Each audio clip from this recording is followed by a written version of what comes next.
Tengo el chat, ya me pude acomodar. A ver si no falla ahorita porque me anda fallando. No sé si es la conexión, no sé si es el Facebook, el programa que estaba utilizando para ponerle título, no lo puedo usar. Se me frisea todo. Vamos a ver. Ojalá. Si no funciona, pues tendré que programarlo para otra sesión. Ojalá que no. Y miren, vamos a brincar directamente, ¿no? Porque ya se me pasó bastante tiempo. Y les agradezco que se sigan metiendo y que estén aquí. Y muchas gracias. Hoy el tema va a ser el tema de las adicciones. Y más allá de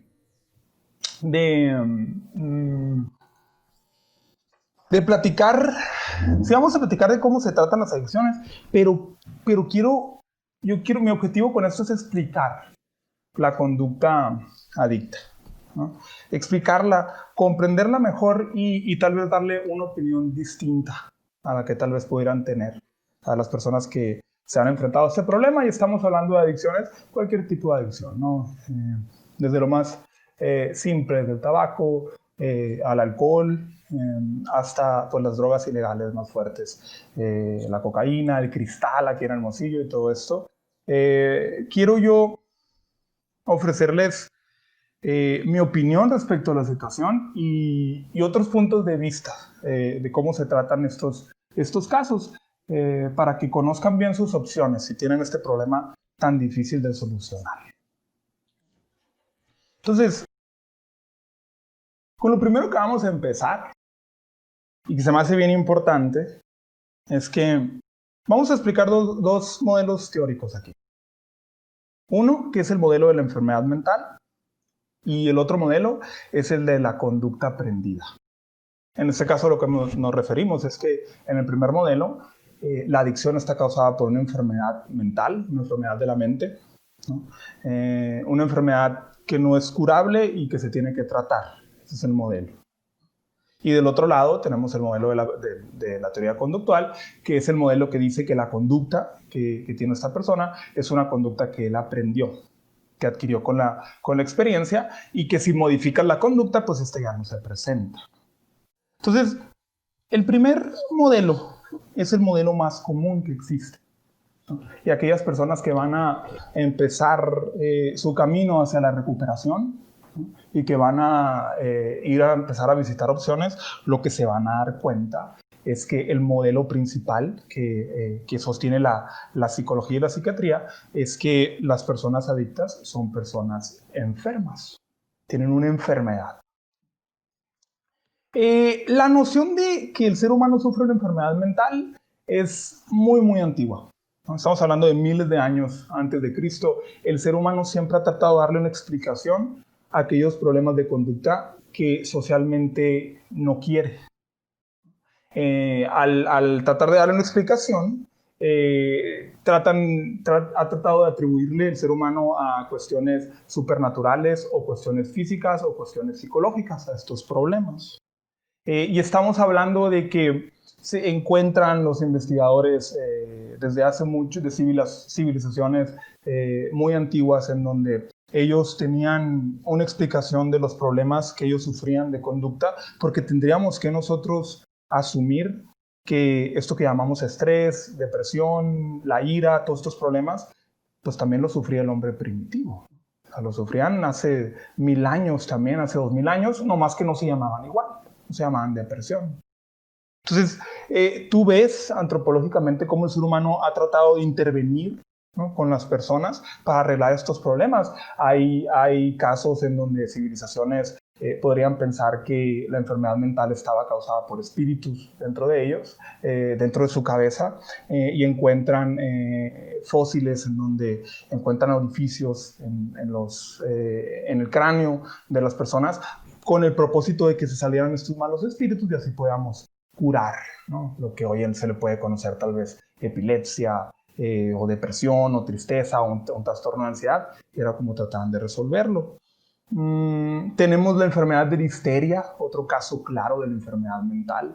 Creo que fue propuesta por los egipcios, que ellos decían que las mujeres, cuando ellos tenían problemas emocionales, problemas de ansiedad, problemas de conflictivos con los maridos, cuando ellas se rebelaban ante las situaciones sociales, los pensadores decían, pues es que estas mujeres sufren de una enfermedad llamada histeria. Y se debe a que su útero tiene un útero errante y se le mueve el útero, y es por eso que la mujer pues está histérica, ¿no? Entonces, esta idea de la enfermedad mental ha estado ahí desde siempre, y fue a finales de los 1800 cuando John Martin Charcot él analizaba la histeria. Él era un neurólogo muy prominente, era el padre de la neurología en aquel entonces, y él trató de decir que esto que le llamaban histeria en realidad no estaba causada por un útero errante, sino que era una enfermedad del sistema nervioso, ¿no? Era una neuroenfermedad, por así decirlo, ¿no? ¿Por qué? Porque él era fisiólogo, era neurólogo, y él veía desde ese punto de vista las cosas, y él dijo, ¿saben qué? Pues es que es una enfermedad neurológica, la enfermedad mental, porque no solo la sufren las mujeres, sino que la sufren también los hombres. Y tú puedes ver que ambas personas están histéricas, entonces debe de ser una enfermedad del cuerpo, ¿no? Y él hizo sus procedimientos a través de la hipnosis como para comprobar supuestamente que era una enfermedad del cerebro, y lo hizo, ¿no? En su tiempo, él a su manera logró comprobar que las personas enfermas de la mente sufrían de problemas del sistema nervioso y del cerebro, y que estos problemas de conducta estaban dentro de ellos. Lo comprobó en aquel entonces, y esto lo lanzó como uno de los padres de la psiquiatría moderna, porque logró decir que los problemas de conducta tenían que ver con el cuerpo.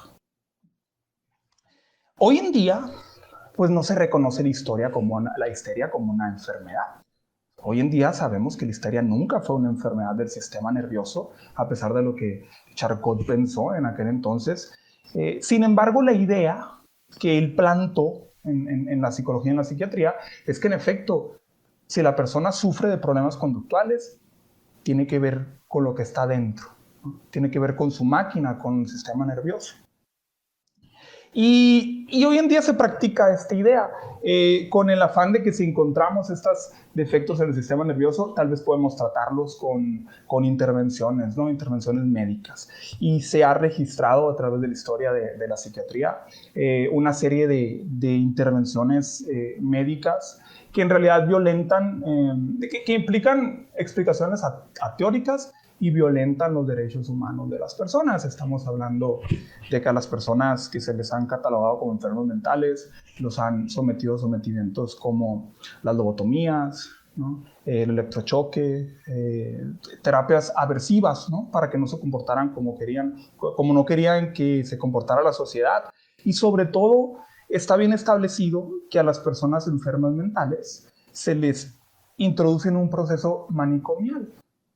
O sea, se les segrega, ¿no? En lugares en donde están los enfermos mentales. Y esto está documentado a través de la historia. Este es un efecto que ha tenido la idea de promover que la enfermedad mental es una enfermedad del cerebro.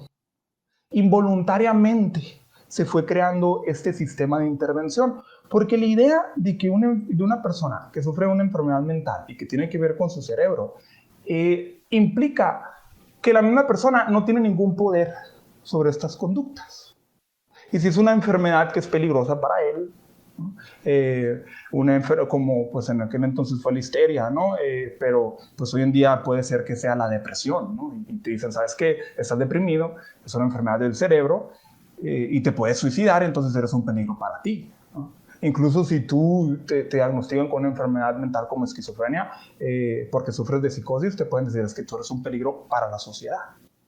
Entonces, esta idea de que está dentro de ti el problema ha llevado al sistema psiquiátrico y psicológico a estigmatizar a las personas, ¿no? Con cierta etiqueta, y a segregarlas en grupos, ¿no? Y hoy en día existen casi 400 enfermedades mentales.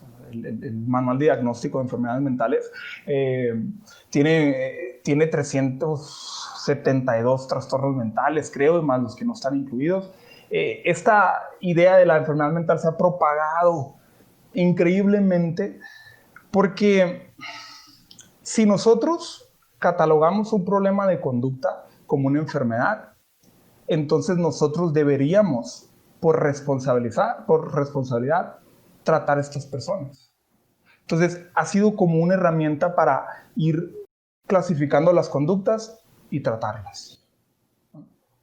Hoy en día se le dice a los adictos enfermos mentales. Y el tratamiento manicomial para los adictos es el primer tratamiento que se le ofrece realmente. A los que sufren de un problema de sustancias, se les segrega en centros de rehabilitación. Se les segrega ahí adentro y cuando están ahí adentro les hacen entender, en la mayoría de los centros, que son enfermos, ¿no? Y que realmente ellos nacieron así, está en su genética o está en su cerebro, y que para curarse ellos simplemente tienen que reaccionar y te vamos a poner bajo una serie de procedimientos coercitivos, ¿no? Y te vamos a decir que eres una mala persona, te vamos a llenar de culpa, te vamos a llenar de traumas respecto a tu consumo, y esperamos que si tú comprendes que esto es muy malo y tú te sientes muy mal al respecto, pues esto debería de corregir tu conducta. Esa es la idea de la enfermedad mental y muchos de mis clientes han experimentado ese proceso cuando están tratando de combatir sus adicciones. Entonces, ese es un modelo, ¿no? Y lo utilizan en la psicología, en la psiquiatría, ¿no?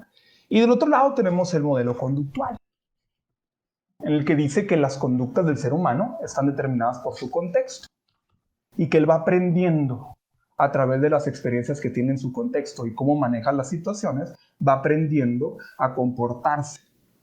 Entonces, dentro de la teoría conductual, la teoría contextual, la adicción surge como una conducta aprendida. Y si partimos de ese punto, entonces, ¿cómo mi cliente va aprendiendo a volverse adicto? Esto es bien importante. Antropológicamente, el ser humano siempre ha consumido sustancias. Eso es algo que es bien importante comprender. Siempre han estado ahí las sustancias que alteran la conciencia. Incluso en la naturaleza tú puedes ver que ciertos animales, cuando se dan cuenta que ellos aprenden que hay ciertos alimentos que tienen una reacción en su sistema nervioso, como hongos alucinógenos, tú logras ver que los animales comen de estas sustancias, que cambian cómo se sienten. Entonces, el ser humano siempre ha consumido sustancias, tan así que tú logras ver en la sociedad moderna, hoy en día, que es muy normal que consumas algo. El tabaco está normalizado, el café está normalizado, el alcohol está normalizado. Hay una serie de sustancias que están normalizadas y cada vez se normalizan más, como por ejemplo la marihuana. Entonces, desde ese punto de vista, el ser humano siempre ha estado en contacto con estas cosas, ¿no? No es que sean intrínsecamente malas las sustancias que están a su alrededor, sino que cuando la persona experimenta la sustancia, si él experimenta un bienestar psicológico, si experimenta un gusto, él puede aprender, pues que en efecto, cada vez que yo consuma, me puedo sentir bien. Entonces, mi cliente, de muy pequeño, de joven, por X y razón, tal vez su papá, tal vez un tío, tal vez un amigo consumía, ¿no? Y pues, o alguien conocía, y tuvo contacto con la droga, y pues le entró la curiosidad. Le entró la curiosidad porque todo el mundo pues lo hacía, la gente tenía familiares, empezó a pensar, bueno, a lo mejor y si la pruebo, ¿qué pasaría? Consume por primera vez mi cliente, y puede que le guste, puede que no, pero ya lo hizo una vez, ya tuvo esa experiencia, y a una parte de esta población que experimenta le termina gustando la sustancia. A lo mejor y probaron y se levantaron ese día, ¿no? A lo mejor te probaste el café y te levantaste, te energetizaste, ¿no? A lo mejor probaste la cocaína y te pasó lo mismo, ¿no? Y estabas tú cansado y querías trabajar y usaste cocaína y empezaste a ver que vale, cada vez que pruebo la cocaína me pongo a trabajar más, ¿no? Sucede mucho con el cristal, por ejemplo. Que mis clientes vengan y me digan, es que yo empecé a consumir porque quería andar pilas trabajando, tenía un horario de noche, de guardia, y me desvelaba mucho, entonces ahí empecé a consumir cristal para estar yo despierto, ¿no? Y de pronto se me empezó a hacer un hábito. O sea que mi cliente experimenta la droga por primera vez y se le vuelve una herramienta para modificar las emociones. Y cuando experimenta estos malestares, estos problemas de vida y estos malestares emocionales, puede recurrir al uso de sustancias. Puede ser también que simplemente le ayude a lidiar con el aburrimiento del día a día.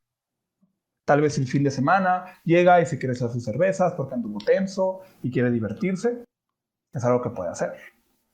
Siempre resultan como reguladores de las emociones estas sustancias. Entonces, si partimos de esa idea, lo que encontramos en estas personas que son adictas es que ellos tienen muchísimos problemas emocionales. Ellos tienen problemas de ansiedad, problemas de depresión, problemas de enojo, falta de integración social, les faltan habilidades sociales, ¿no? Les cuesta trabajo mantener un trabajo, les cuesta trabajo estudiar, les cuesta trabajo vivir su vida sin tener malas experiencias, sin tener malas emociones. Y cuando tienen estas malas experiencias, cuando se sienten mal, pues ellos aprendieron desde muy pequeños, desde jóvenes, que si consumían iban a poder sentirse bien. Entonces se les empieza a hacer un hábito. Empiezan a usarlo como una herramienta y cada vez se vuelve un poquito, lo usan un poquito más, un poquito más, un poquito más. Y ya cuando llegan a la adultez, generalmente, de pronto el problema de consumo se vuelve un problema bien grande. Porque no nomás será el reemplazar las emociones, sino que en efecto se vuelve dependiente al consumo. Y cada vez que tú quitas el consumo, él entra en estados de ansiedad, de depresión tremendos, lo cual lo llevan a querer volver a consumir. Entonces, bajo este punto de vista, el consumo, la adicción, el abuso de las sustancias, no es otra cosa más que el síntoma del problema. Es el efecto del problema. Cuando decimos que el consumo es una enfermedad mental y la vas a tener toda tu vida y vas a vivir de esta manera y necesitas tener tratamiento toda tu vida y te enfocas en la enfermedad, te enfocas en los síntomas desde nuestro punto de vista. Y la razón por la que te cuesta mucho trabajo arreglar la conducta es porque si tú nomás te enfocas en el síntoma, nunca vas a tratar las causas del problema. Si tú crees que este problema de adicción tiene que ver con algo que ya traes en el cerebro, con tu genética o que tú lo heredaste, pues no serviría de nada que llevaras tú algún tipo de terapia psicológica. Realmente estarías destinado a ser así. Pero bien sabemos, ¿no? Si aplicamos las teorías de la conducta, lo que podemos concluir es que en realidad la adicción no es el problema, es lo que resultó del problema. Espero me esté explicando bien, porque a partir de esta idea de que hay cosas debajo de la adicción que tenemos que empezar a arreglar, son las decisiones respecto a tu tratamiento que tienes que tomar, ¿no? Que sería conveniente para ti tomar. Entonces, ¿cómo es más o menos la experiencia de los centros de rehabilitación? Esto es bien importante, porque si comprendemos más o menos cómo es su proceso, podemos tomar mejores decisiones. Hay un libro que se llama Inside Rehab, dentro de rehabilitación, de Annie Fletcher, que hace una investigación de centros de rehabilitación y ella más o menos empieza a encontrar cómo son estos usuarios de los centros de rehabilitación y más o menos cómo son los mismos centros y qué tipo de patrones ella empieza a encontrar ahí. Y lo que encuentra ahí es sumamente interesante porque casi siempre estas investigaciones arrojan resultados totalmente opuestos a las creencias que normalmente tenemos, ¿no? Entonces, lo que ella encuentra cuando empieza a visitar estos centros de rehabilitación es que la mayoría de las personas no saben que tienen alternativas para su tratamiento de adicciones.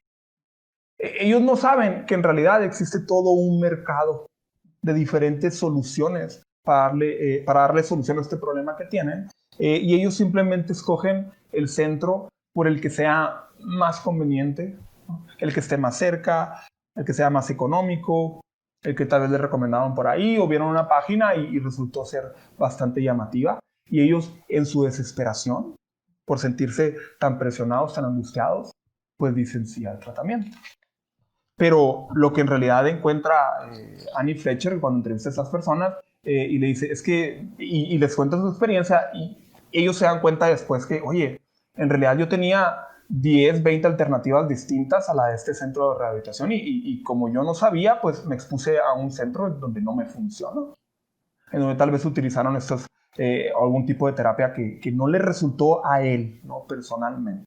Entonces, es bien importante saber que tú tienes diferentes opciones para tratar tu adicción y no nomás te tienes que internar. También encontró que el 60% de las personas que se internaban recaían en un año. Infortunadamente, ¿no? Recae la gente y entran. Yo es lo que he visto en mi práctica clínica. La gente entra y sale, entra y sale. Realmente pueden entrar 7, 8 veces a lo que le llaman los anexos. Y no duran, a veces 1 o 2 días después de salir del anexo, ellos vuelven a consumir. O sea, porque realmente no hubo ningún tipo de proceso terapéutico en el anexo y simplemente salen y vuelven a la misma conducta de antes. Entonces, el 60% de las personas que se internan recaen. Entonces, eso es bien importante. Pero luego al mismo tiempo encuentra ella, y esto es algo bien, bien curioso, bien importante, que la mayoría de las personas, ¿no? Hasta el 80% de las personas, se recuperaba sin internarse. Imagínense, ¿no? Parece que es la primera opción que tienes, ¿no? El recluirte, el decir, ¿sabes qué? Estás enfermo de la adicción y te tenemos que recluir en un centro y segregarte de la sociedad porque estás mal. Parece que es la primera opción porque es la que se ha ido proliferando este procedimiento psiquiátrico, pero en realidad lo que dice Annie Fletcher en su libro es que hasta el 80% de las personas se recupera sin siquiera internarse. Las personas deciden cambiar y muchas veces ya llegan sobrios al tratamiento. La terapia no resulta el medio para hacerlo reaccionar. O sea, porque tú dirías, bueno, está mal él, anda en malos pasos, está consumiendo, entonces lo que yo voy a hacer, lo voy a obligar involuntariamente, ¿no? Porque es lo que se hace en las internaciones involuntarias, ¿no? Lo voy a agarrar porque es un peligro para él mismo y lo voy a encerrar, ¿no? Y ya que esté adentro, pues como va a estar alejado de la sustancia, ya no va a estar expuesto, pues se va a desintoxicar. Y ya desintoxicado, a lo mejor y empieza él a reaccionar a través del tratamiento. Pues resulta que la mayoría de las personas que cuando van y visitan un psicólogo, un centro para tratar sus adicciones, ellos muchas veces ya llegan sobrios. Y esto yo lo veo también.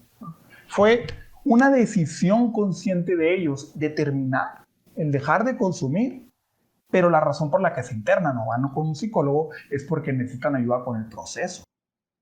Porque muchas veces ya han intentado, pero después de que dejan de consumir, pueden empezar a tener todas estas reacciones de ansiedad, de depresión, problemas familiares, problemas de interacción social. Todos los problemas que realmente están causando la adicción empiezan a salir y él ya no tiene ningún tipo de herramienta para manejar estas emociones, entonces todo el día se siente mal. Y es por eso que lo puede llegar a recaer si no lleva algún tipo de tratamiento. Entonces, las personas deciden por su cuenta y se vuelven sobrios por su cuenta, pero lo que buscan es un procedimiento que les ayude a mantenerse sobrios. ¿Me explico? La mayoría de los centros ofrecen el modelo de la enfermedad mental. Como les explico, como les digo, o sea, esta es la noción en la psicología y en la psiquiatría, que las personas son enfermas de mente. Entonces, cuando tú vas a los centros de rehabilitación, la mayoría ofrecen AA, ¿no? O simplemente un modelo donde te dicen, ¿sabes qué? La razón por la que tú consumes es porque estás enfermo y tú estás completamente desempoderado. Tienes que admitir que no tienes poder ante la sustancia, ¿no? Y que necesitas ayuda de alguien más para que puedas cambiar. Entonces, ese es el modelo que ella encontró que era el principal. Y en estos centros de rehabilitación, lo que ofrecían en realidad eran terapias grupales, en donde platicaban, en donde contaban sus experiencias, como en los AA's, ¿no? Que te juntas y cuentas tus experiencias, y se daba muy poca terapia individual. O sea, no se trataba en sí a las personas por quienes son, su individualidad o su humanismo, sino que se trataba la enfermedad tratando de disminuir los síntomas con estas terapias aversivas y los tratamos a todos juntos porque todos sufren del mismo problema. Entonces, era el modelo principal que ella encontraba y, les repito, el 60% de las personas recaen, ¿no? Muchos de estos centros, lo que también encontró Annie Fletcher, es que tienen un abordamiento religioso y espiritual que tiene poco éxito. O sea, el AA aplica toda la espiritualidad, aplica el de sentirse desempoderado y entregarse su voluntad a Dios, todo esto es lo que aplica. Y cuando se enfoca nomás en eso, en la terapia aversiva, en hacerte sentir mal y luego introducir la espiritualidad, parecía que esto tiene poco éxito. Sin embargo, cuando el tratamiento se combinaba con métodos terapéuticos que sí funcionaban, como la terapia cognitivo-conductual, ¿no? Como la entrevista motivacional, que ahorita las vamos a ver, y se incluía un aspecto espiritual, pareciese que ese tipo de tratamiento era aún más efectivo que un tratamiento que nomás tuviera las técnicas cognitivos conductuales, la pura terapia, ¿no? Más efectivo que ese y más efectivo, por supuesto, que el tratamiento que nomás fomentaba la espiritualidad y los métodos coercitivos. Entonces, ¿esto qué nos dice? Las personas necesitan aprender herramientas, técnicas prácticas para modificar su conducta, para reconocer la conducta de una forma natural y tener herramientas para modificarlas. Pero ellos también tienen que hacer una introspección espiritual profunda para encontrar ese por qué quieren hacer los cambios. Encontrar ese valor de nuevo en su vida que los motiva a hacer los cambios. Entonces, es como si la persona decidiera decir, ya estoy harto, ya no quiero vivir de esta manera, ya quiero ser diferente, ¿no? Y por mí, por qué significa, por mi salud, por quién quiero ser, ¿no? Eso le ayuda a motivarse, pero lo tenemos que combinar con terapia psicológica bien estructurada para que pueda agarrar toda esa motivación y que realmente sea efectivo el tratamiento. ¿Me explico? Encontró también Annie Fletcher que los centros de rehabilitación más exitosos no estaban basados en el costo, sino en la forma del tratamiento. Que no importaba que el centro de rehabilitación te cobrara miles y miles de dólares al mes, 30,000, 50,000, son carísimos en Estados Unidos y te dejan realmente en bancarrota estos centros. Ella encontró que no había una relación entre pagar mucho y recuperarte. O sea, que te podían vender en las páginas, tenemos alberca, tenemos pista por acá y hacemos esas actividades, pero lo que era más importante todavía es lo que hacían cuando estaban adentro del centro. La forma en que se trataba el problema de conducta, el modelo que utilizaban para tratar la conducta. Entonces, podría ser que el centro fuera una maravilla, súper bonito y costara súper caro y se viera súper moderno, pero si el abordamiento terapéutico era de nuevo el AA y las terapias coercitivas de hacerte sentir mal por lo que hiciste, de hacerte sentir culpable, no servía. Entonces, lo que nos dice de nuevo, no tiene que ver con la situación, con la circunstancia, ¿no? en la que te van a meter para que te quiten el problema, sino cómo abordas el tratamiento. Por último, este es un punto sumamente importante, ¿no? Y quiero que lo tomen en cuenta. También lo que encuentras, y tú lo ves en la práctica, es que las personas pueden seguir consumiendo y estar en tratamiento. Esto es bien común, ¿eh? Pero las personas que están en tratamiento psicológico y están consumiendo al mismo tiempo, consumen menos. Son menos propensas a consumir y son más propensas a eventualmente tomar la decisión que digan, ya voy a dejar de tomar. Entonces, cuando vienen para acá conmigo y hablamos de problemas de adicciones, no hacemos el enfoque, no hacemos el objetivo que ella esté abstinente. Porque puede o no que sea una meta realista en el momento, sino que mi objetivo es mejorar el bienestar psicológico. Entonces, la persona puede venir con una adicción conmigo y trae muchos problemas de depresión, le ayudo con su depresión. Le ayudo, trae muchos pensamientos catastróficos, le ayudo con los pensamientos catastróficos que lo traen angustiado. No duerme bien, lo ayudo a dormir mejor.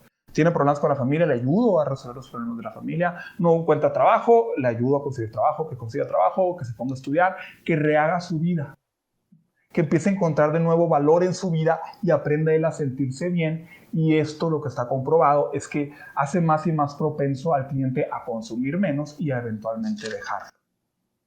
Entonces, esto es un punto bien importante para que uno no piense que simplemente te voy a meter, vas a dejar de consumir y luego cuando salgas ya no vas a consumir nunca más.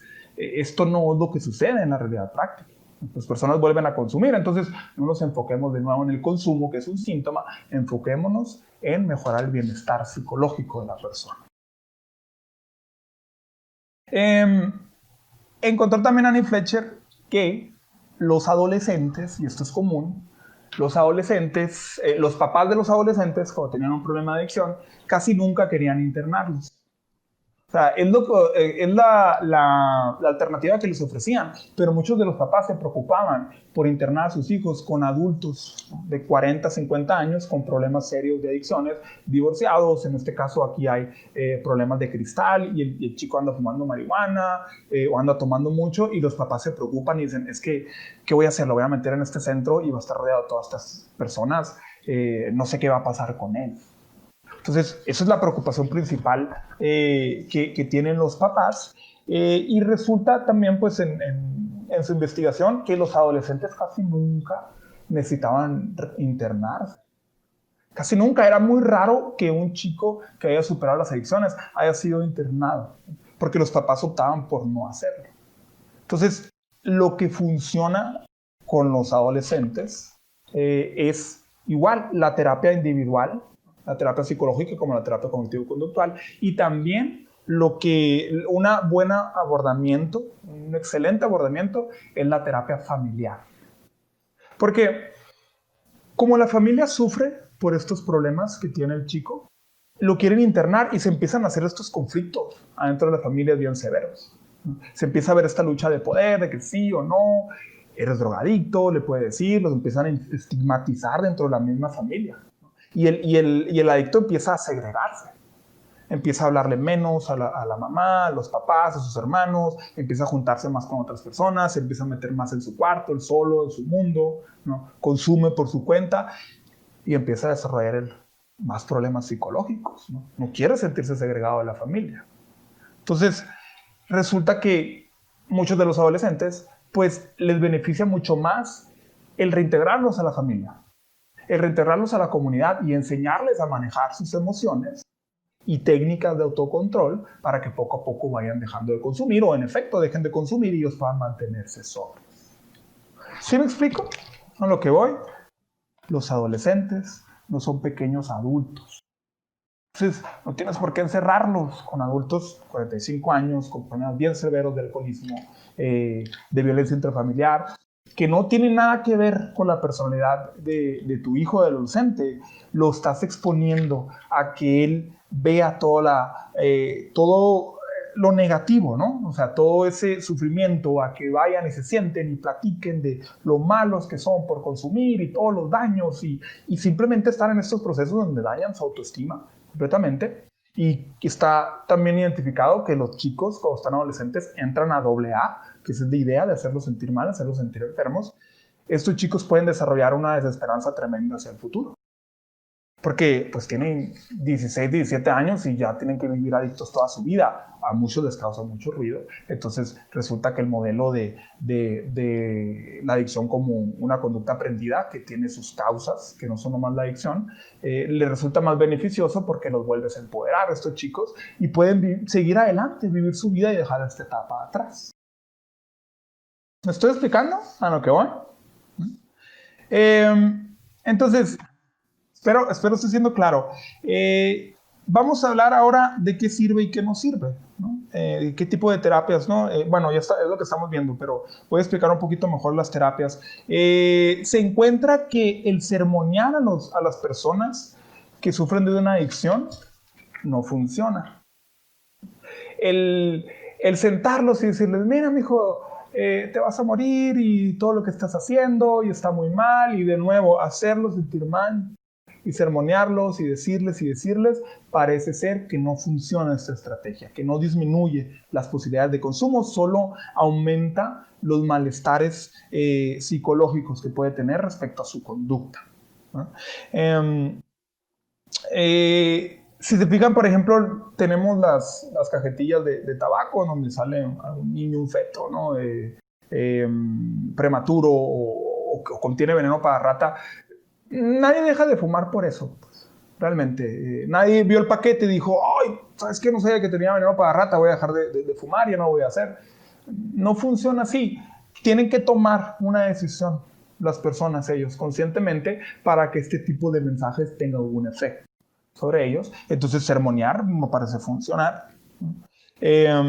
Tampoco parece funcionar quedarse en el pasado y preguntarse, ¿por qué soy adicto? ¿Por qué soy adicto? ¿Cómo llegué a esta situación? Y empezar a indagar en tu pasado y todo lo que hiciste mal a través de esta adicción, parece que tampoco funciona estadísticamente, ¿no? Solo, de nuevo, incrementa el malestar psicológico y te hace más propenso a que sigas consumiendo.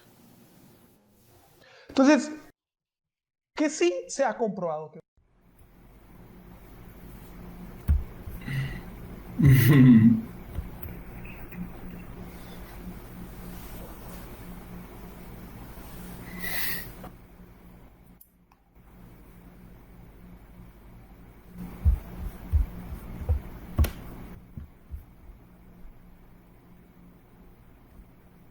No creo que vaya a funcionar, ¿o sí? ¿Sí? Ahí está.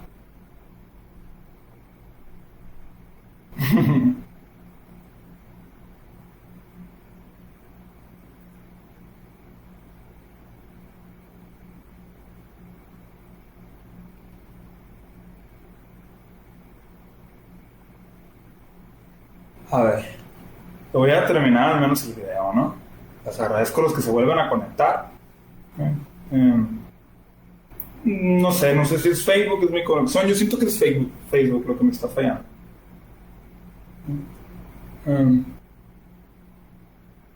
¿Me escuchan? Espero que se me escuchen.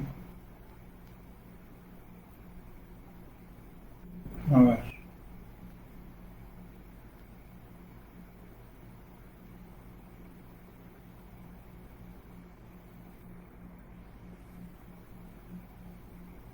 Dame un segundito. Estoy tratando de poner el chat aquí.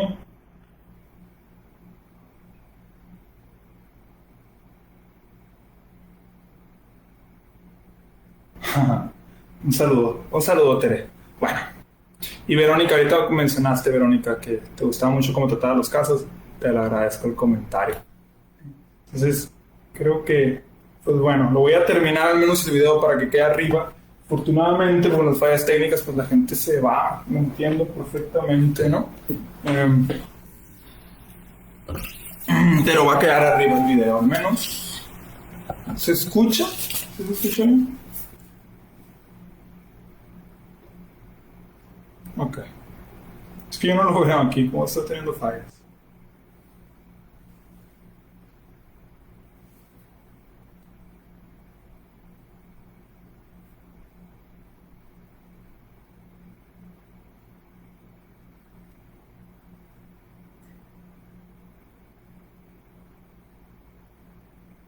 Ok, bueno, voy a continuar. Ojalá me pudieran decir aquí también me pudieran comentar en el chat de mi página de Facebook, o sea, en la mía, no en la de la clínica. A lo mejor ahí puedo leerlos más fácil. Estoy teniendo muchos problemillas aquí.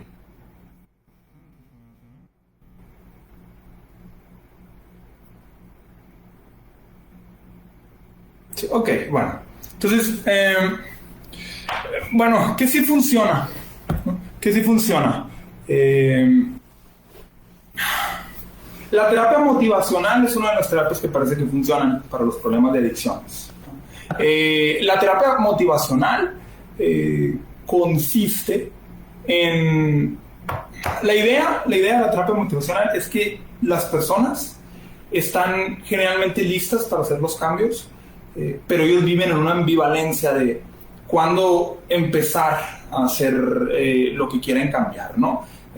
Parten de la idea de que una persona que es adicta quiere hacer los cambios, pero tiene cierto grado de motivación a querer hacer los cambios, y solo hasta cuando se dé cierto grado de motivación, ellos van a estar listos para hacer los cambios. Entonces, la idea es esa. No todos están listos para cambiar. Entonces, en lugar de abordar lo que es la adicción a través del proceso de la abstinencia, ¿no? Y decir, ¿sabes qué? Vamos a mantener a estas personas abstinentes. Lo que podemos buscar es simplemente iniciar el proceso de motivación para que ellos tomen la decisión de dejar de consumir. Y lo que es la entrevista motivacional es que se aplica más generalmente 4 sesiones en donde viene la persona y platicamos, estamos hablando y siempre estamos viendo las ventajas y las desventajas de hacer lo que hace.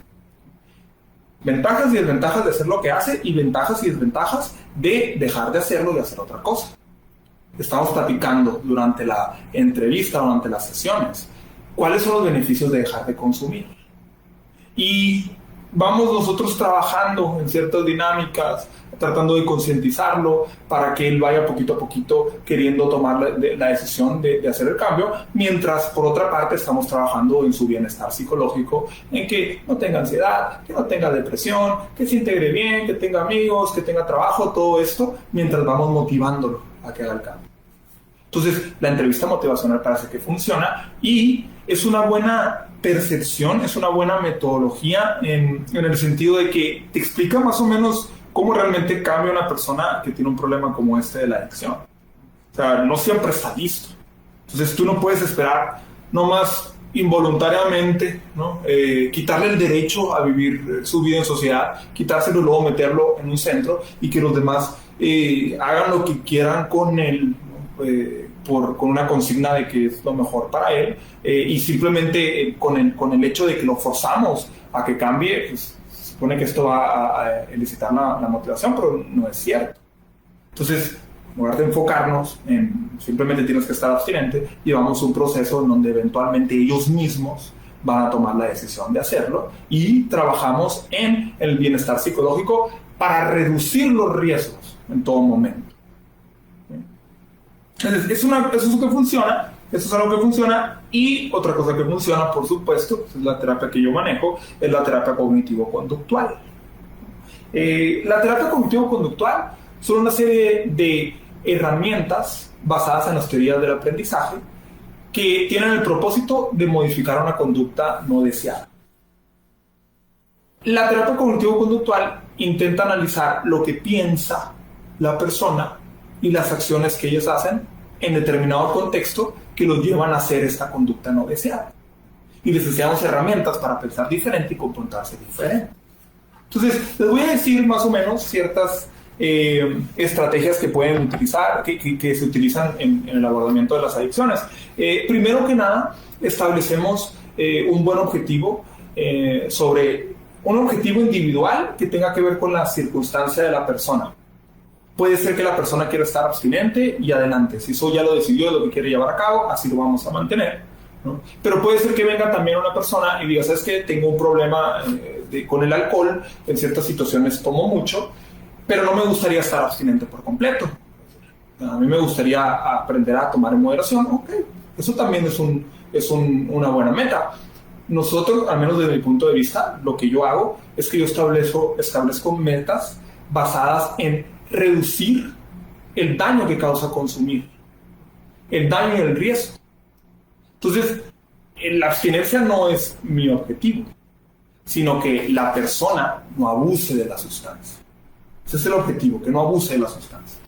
Entonces, primero vamos a tratar de encaminarlo hacia lo que es más importante para él.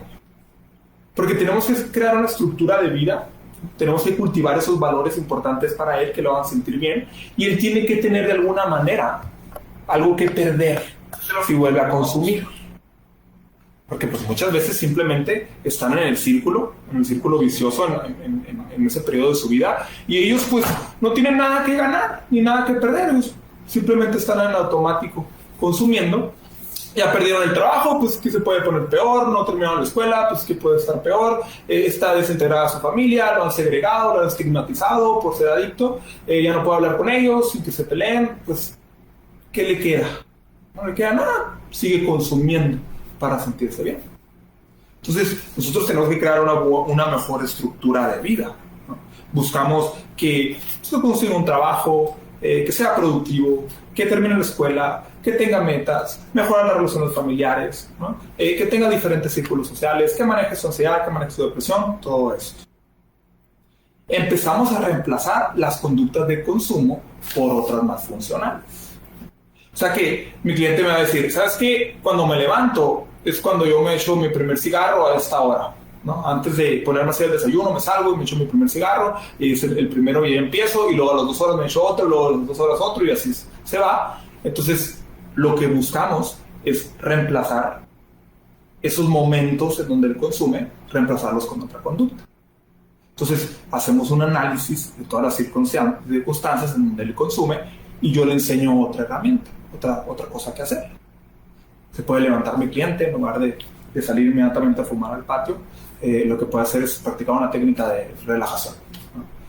Puede ponerse a leer, puede ponerse a hacer el desayuno si antes no lo hacía, puede ponerse una rutina en la mañana, ¿no?, que le ayuda a manejar la ansiedad y tener paso a paso, y esto lo hace cada vez menos propenso de consumir, ¿no? Si salía con sus amigos y con sus amigos siempre tomaba, ¿no?, o siempre consumía, pues bueno, podemos al principio empezar a reemplazar todas esas salidas, ¿no? No lo vamos a prohibir que salga con sus amigos, le vamos a enseñar cómo manejar esas situaciones, pero tal vez lo vamos a invitar a que se involucre en situaciones donde sea menos propenso de consumir. Si con la esposa no consume porque le da vergüenza, pues sale con los hijos, pues bueno, que haya más actividades de esas cuando él quiera tener tiempo de recreación. Entonces esto le puede ayudar a tener más autocontrol. Puede ser que introduzcamos ejercicio, que se vaya a correr cuando traiga mucha ansiedad, algún tipo de arte, algún tipo de actividad recreativa, que la haga en la hora que él consuma. Entonces, lo que en realidad estamos haciendo es que vamos reemplazando las conductas en donde consumen por otras. Entonces, así le creamos una estructura de mucho más, de más bienestar psicológico y es menos propenso a consumir. Las técnicas de control de estímulo, que vienen más o menos ligadas a esto, que son bien importantes. El medio ambiente en el que te encuentras determina cómo te sientes, cómo responde tu cuerpo. Si tú quieres dejar de consumir y tú quieres dejar de tomar cerveza y tú tienes cerveza en tu refrigerador, pues eres más propenso a tomar. Si tú quieres nomás tomarte un 6 cuando sales, o quieres tomar poquito con moderación cuando sales, pero te compras un 12 o te compras un 18 de cerveza, pues eres más propenso a que consumas eso. Entonces, las técnicas de control de estímulos son bien importantes porque no puede estar exponiéndose constantemente mi cliente a las situaciones de riesgo a consume, al menos tal vez no al principio, que está aprendiendo a manejar las emociones. Entonces es bien importante pues que no tenga la sustancia ahí en el refrigerador, en su cuarto guardada, que si fumaba marihuana, que la marihuana y la pipa y todo lo que tenía que hacer, los tabacos no los compre, etc. No tiene que estar en su medio ambiente directo la sustancia, ¿no? Claro que técnicas de relajación, porque pasan por un proceso de abstinencia después de consumir, y empieza la ansiedad, empieza la depresión, empiezan todos estos problemas, y le enseñamos técnicas de relajación profunda, como técnicas de meditación, técnicas de relajación autógena, de relajación muscular progresiva. Todas estas técnicas las puede hacer a diario. Meditación con más frecuencia al principio, cuando está sufriendo los mayores síntomas del síndrome de abstinencia, y le puede ayudar a lidiar con la ansiedad. Técnicas muy efectivas para manejar el autocontrol. Es bien importante que aprenda habilidades sociales y se integre a redes de apoyo. Muchas veces se llenan de vergüenza, se llenan de culpa, viven con este estigma de ser adictos, ¿no?, entre comillas, y les cuesta trabajo integrarse con la sociedad. Si tuvieron la experiencia de los centros de rehabilitación y les estuvieron diciendo una y otra vez que eran personas enfermas, que no eran normales por ser así, les puede costar mucho trabajo, ¿no?, integrarse en un círculo, una red de apoyo, porque viven con mucha vergüenza, viven con mucho miedo. Entonces es bien importante analizar cómo se comporta en situaciones sociales la persona, y si trae mucha ansiedad social, mucha vergüenza, le ayudamos con técnicas a lidiar con eso. Si se le dificulta decir que no, en ciertas situaciones se pone muy nervioso, que no necesariamente tiene que ser de consumo, ¿no? Simplemente no sabe decir que no, también le ayudamos con eso, ¿no? Si hay desintegración familiar, los traemos a terapia familiar, y siempre lo estamos reintegrando a la sociedad. Estamos reconociendo su sufrimiento como ser humano, no estigmatizándolo como un enfermo, sino que estamos reconociendo que él sufre como adicto y lo vamos a reintegrar con nosotros. Un modelo no exclusivo en donde lo meto en un lugar, sino inclusivo en donde lo traigo de nuevo a la sociedad. Hay otras técnicas que se llaman técnicas encubiertas, que parece que también funcionan para dejar malos hábitos y hábitos adictivos de sustancias, en donde nosotros podemos hacer que el cliente visualice una situación en donde consuma, pero que él responda diferente. Se le llama sensibilización encubierta a la técnica de visualizar que vas a consumir, pero a la hora de consumir, lo que se te viene a la mente son pensamientos negativos respecto a consumir. Todas las consecuencias las anotamos en un cuaderno, luego visualizar y empieza, no. O sea, si consumo, si agarro eso, voy otra vez a caer en el problema, ya sé, voy a andar más ansioso, voy a andar más triste, voy a tener problemas con la esposa, con mis amigos, con mis papás. Que tomen conciencia. Incluso tú puedes incluir malestares físicos, ¿no? en la técnica. Entonces, él se visualiza yendo a consumir, pero sintiendo toda esta aversión por consumir, ¿no? Y que se retira y no lo hace, y eso está comprobado que hace más probable que actúe de esa manera ante la sustancia. Es una técnica muy interesante, lo hacemos visualizar que tiene poder sobre la sustancia y las consecuencias de consumir, y aprende el cliente a través de eso. Y bueno, también había notado aquí la terapia familiar. Por último, lo que se sabe bien de los programas exitosos sobre abuso de sustancias es que casi todos involucran la prevención de recaídas. Esto es bien importante. Toman la recaída como parte del proceso de cambio. Cuando tú piensas que tu adicción está causada por una enfermedad mental, que tú estás enfermo de esta adicción, y que la única forma de tratar la adicción es estando abstinente, y que si tú vuelves a consumir una vez, tu enfermedad va a volver a aparecer, ¿no? Vas a volver a recaer completamente, y el tratamiento de la abstinencia lo vas a romper por completo, y luego tenemos que volver a iniciar la internación. Cuando no se prepara, no se incluye la recaída como parte del proceso, y se llena de miedo a la persona por recaer, y se ve como algo que no debería de suceder en ningún momento, parece que resulta menos efectivo. Porque cuando la persona recae, se lo toma tan mal que empieza en estados psicológicos de mucha ansiedad, de mucha tristeza. Claro, le dijeron que no podía dejar de consumir, y en efecto, se le hizo realidad. Entonces las personas que creen que la recaída es el final del tratamiento son más propensas a volver a consumir como lo hacían antes. Entonces, un buen programa de intervención en las adicciones incluye el reconocer que la persona en cierto momento va a recaer, pero una vez que recaiga, simplemente nos vamos a enfocar a que vuelva a salir de donde estaba y continúe con el tratamiento de la misma manera. Lo que vamos a ver cuando lo tratamos de esa manera y vamos mejorando el bienestar psicológico es que la recaída va a suceder en mayores periodos de tiempo. Cada vez va a ser menos propenso a recaer el cliente. Menos propenso. Si antes recaía a los 4 meses, ahora va a recaer a los 6 meses o 7 meses. Y si recae, vamos a poder nosotros hacer un análisis, que es lo que hacemos, de por qué sucedió. Vamos a comprender cómo se sentía, qué es lo que estaba pasando. Vamos a arreglar los problemas que lo llevaron ahí, y vamos a tratar de volverlo a la sobriedad que él considera una vez más. Y ya que esté en la sobriedad, vamos a dejar la recaída atrás. Ese acto de no tomarse tan a pecho la recaída la hace menos fuerte, menos severa, y así poquito a poquito menos probable, y eventualmente pasan el tiempo y puede pasar 1 año, 2 años, 3 años y no vuelve a consumir la persona, y esta conducta adictiva empieza a extinguirse. Muchas fallas, ¿no? Técnicas el día de hoy.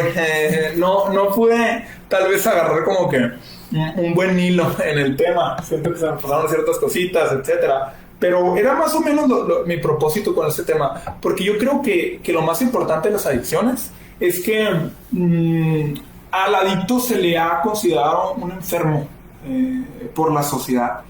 Se le ha considerado como una mala persona por lo que él hace. Y repito, se le ha estigmatizado, ¿no? Por eso, y se le ha excluido de la sociedad y se le ha segregado para tratar de solucionarlo, pero como mencioné antes, está bien documentado que este tipo de procesos solo exponen a la persona a abusos en sus derechos humanos, ¿no? Los expone a las torturas, los expone a los procedimientos médicos no deseados, involuntarios, los expone a lo que le llaman ciertas personas la tiranía médica. Porque legalmente no te hago criminal, pero como tú estás enfermo y no tienes tu poder sobre la enfermedad, es mi responsabilidad como gobierno solucionarte. Entonces, lo que sucede en ciertos países como Estados Unidos es que el gobierno tiene poder de decisión sobre el tratamiento de las enfermedades mentales. Es que las personas van con una enfermedad mental a una institución gubernamental y les dicen, ¿sabes qué? Con un problema psicológico, ¿sabes qué? Yo tengo esto, incluso tenía pensamientos suicidas, y eso le da pauta al gobierno para involuntariamente agarrarlo y meterlo en un hospital psiquiátrico. Entonces, la persona queda atorada en un sistema, en un sistema de salud que violenta sus derechos humanos porque nunca decidió que lo trataran. Y aún así lo forzaron a ser tratado, y una vez que está dentro del hospital lo obligan a tomarse los medicamentos. Incluso está bien documentado que les dan terapia electroconvulsivas. Es un acto bien documentado por las comisiones de derechos humanos a nivel internacional, que aquellos que se les meten en este proceso manicomial son personas que sufren de abuso. Entonces, es bien importante, en mi opinión, para arreglar este problema de consumo en la sociedad, abordarlo desde un paradigma humanista. Un paradigma que reconozca los derechos humanos, que no se le trate a una persona en contra de su voluntad, un problema de salud. Así como tú no fueras con un médico que te diagnosticó diabetes y te mete al hospital para curarte la diabetes, no se hace. Pero en la psicología sí se hace, en la psiquiatría sí se hace. Y repito, esto solo pone en riesgo a la persona. Ella tiene que tener derecho a decidir sobre su propia vida. Necesitamos un modelo que las personas se hagan responsables de sus acciones y no nosotros hacernos responsables por ellos y obligarlos a vivir una vida que no quieren, una vida de segresión social, ¿no? Y de estigmatización, ¿no? Al contrario, tenemos que reconocerlos como seres humanos, ¿no? Reconocer su sufrimiento y nosotros comprenderlos para poder reintegrarlos de nuevo. Entonces, esa es mi opinión respecto a las adicciones, ¿no? Espero haya sido claro a pesar de todas estas turbulencias que tuvimos con la producción. No sé si tengan algún tipo de duda, alguna pregunta que me quieran hacer al respecto.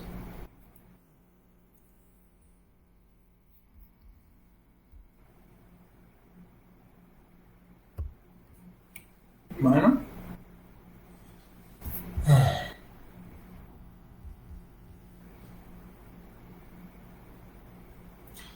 Bueno, yo creo que voy a terminar la transmisión. ¿Okay? Estuvo dura el día de hoy. El tema es bien, a mí se me hace complicado el tema, ¿no? Y con las fallas, pues, estuvo, pues, bueno, salió, al menos salió. Ahí va a estar en 2 videos. Les agradezco a todos los que volvieron a entrar, los que se volvieron, les haya gustado y hayan puesto atención. Les mando un saludote. Espero estén muy muy bien. Los vemos el próximo jueves para seguir platicando de estos temas. Nos vemos, se cuidan mucho.